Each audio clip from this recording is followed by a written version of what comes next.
I am Johannes Mdaka from Nelspruit. I would like just to share a short story of what happened about this sour relationship. Actually, I had a daughter who was actually in a abusive marriage.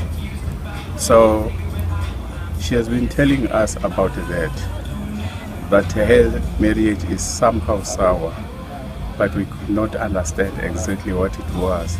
But I now understand. That is why I stood up to say something about a peacemaker. I have to become a peacemaker so that the generation to come should not suffer, must know exactly what it means to have a relationship.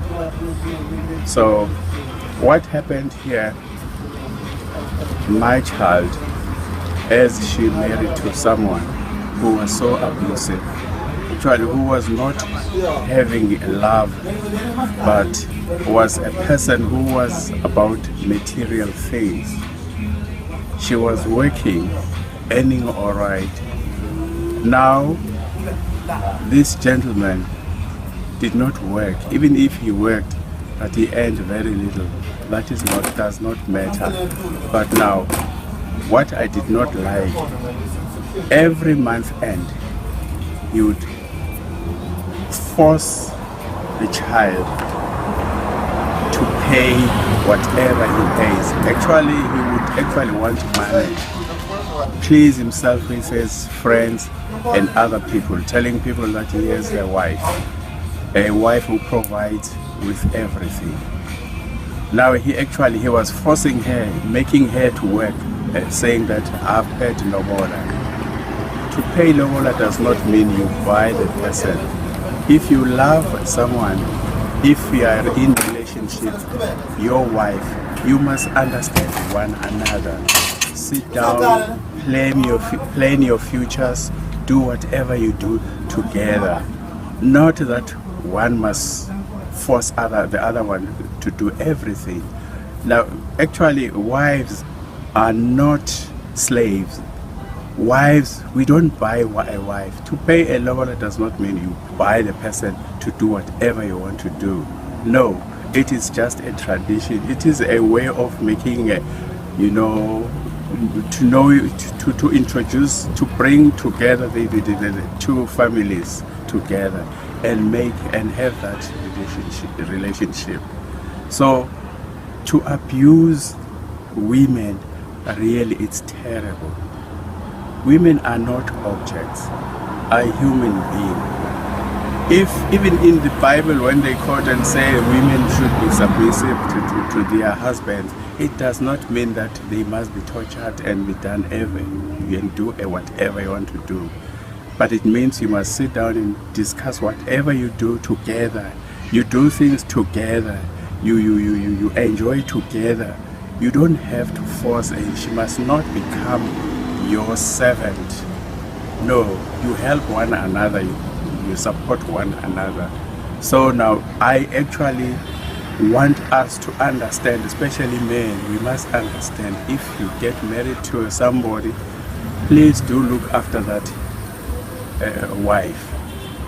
Take care of her, help her, don't actually abuse her.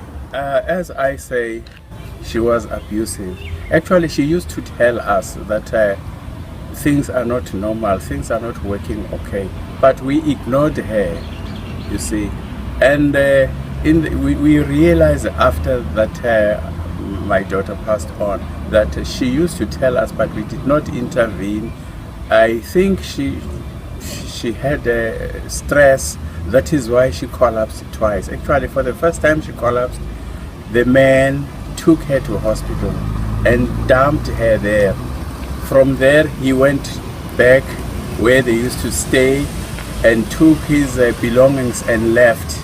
He never visited her until I sent my elder daughter to collect her from hospital. When she was discharged from hospital, we brought her home in Nelspruit, where we gave her a treatment and we nursed her until she recovered.